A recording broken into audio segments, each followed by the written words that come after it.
Eh bien bonjour tout le monde, c'est Alex, seconde vidéo sur les croyances et religions dans laquelle je vous présente une autre religion polythéiste d'Europe, le néo-druidisme qui est la résurgence contemporaine de l'ancienne croyance et mythologie celtique. Le druidisme fut la pratique religieuse de l'ensemble des peuples celtiques comme les tribus hispaniques, gauloises et bretonnes. Sa fonction est bien sûr de remettre en place les cultes polythéistes celtes ainsi que les assemblées des druides qui guidaient l'ensemble des hispaniques, gaulois et bretons dans la spiritualité. La résurgence du druidisme contemporain est beaucoup plus compliquée que celle de l'Asatrou, car les peuples actuels d'ascendance celtique, espagnols, français et anglais, ont adopté la culture latine de leurs vainqueurs romains, ce qui rend la connexion avec un héritage celte plus difficile. Il n'existe aucune date sur l'apparition du druidisme dans la société celtique. Cependant, une théorie met en avant la création de la caste des druides au premier millénaire avant notre ère via l'apparition des savants celtes et le développement de leurs connaissances astronomiques.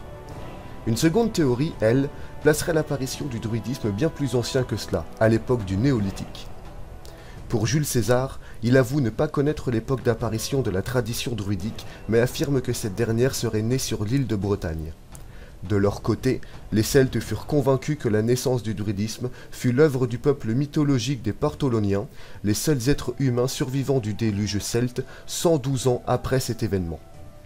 Après avoir guidé spirituellement les peuples en vert sur la carte, le druidisme commença une lente décadence et un recul fatal au lendemain de la conquête romaine de la Gaule et de l'île de Bretagne.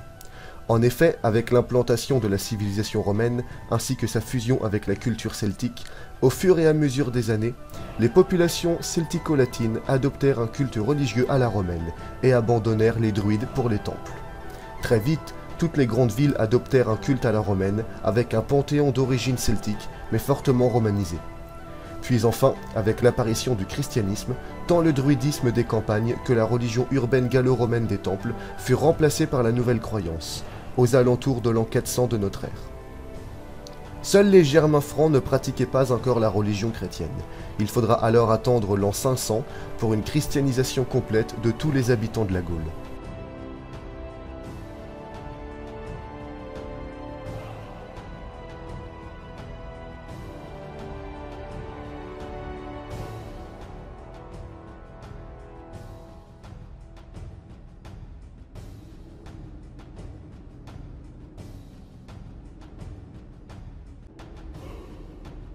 La tradition druidique mettra plus de temps que les autres à être redécouverte par les peuples qui la pratiquaient, à cause du manque cruel de sources celtiques, car les druides n'écrivaient rien, mais surtout à cause de la rapide disparition du druidisme dès l'invasion romaine.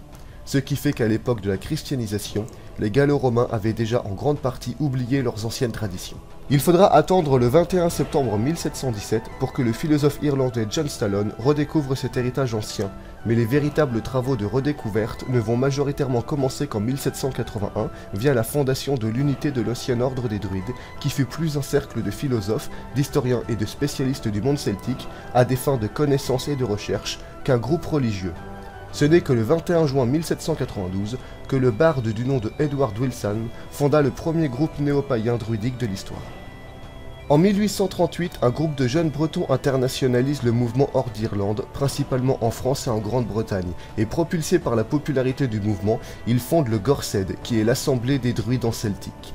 Durant l'année 1899, et enfin, en 1918, le clergé de la religion néo-druidique est défini par 3 titres: l'archidruide, qui est le plus haut et qui commande tous les druides, le grand druide, qui se trouve à la tête du Gorsedd local et qui y dirige tous les druides membres, et enfin le druide classique.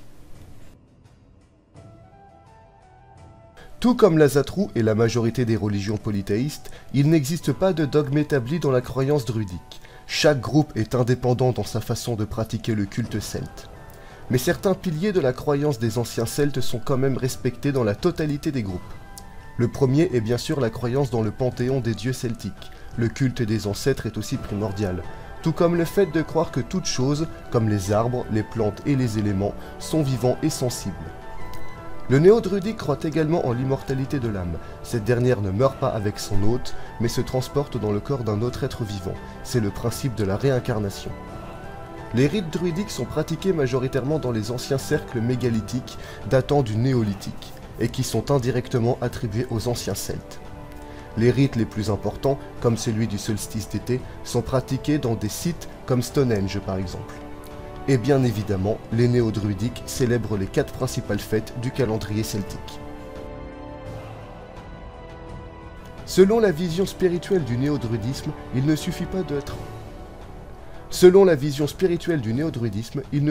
d'être d'ascendance celtique pour posséder la légitimité de croire en la religion des Celtes. D'ailleurs, les druides acceptent également les athées ainsi que les agnostiques et personnes de toute ethnie confondues dans leur rang. Il est même autorisé de croire en le Dieu unique des monothéistes et de se revendiquer celte ou druide, ce qui instaure ce que l'on nomme les pagano-chrétiens. Si cette vision est principalement rejetée par tous les autres cultes, le néo-druidisme revendique plutôt un panthéisme qu'un polythéisme ou monothéisme établi, ce qui rend cette spiritualité acceptable pour ses membres. Il n'est donc pas étranger dans ce culte de voir des druides croire en Dieu. Ainsi, pour les druides, il n'y a clairement pas de panthéon établi. Si les dieux celtiques sont à honorer, les autres le sont également. Car pour eux, le plus important est de croire que la vie, la nature et toutes ses formes de manifestation sont divines et sacrées.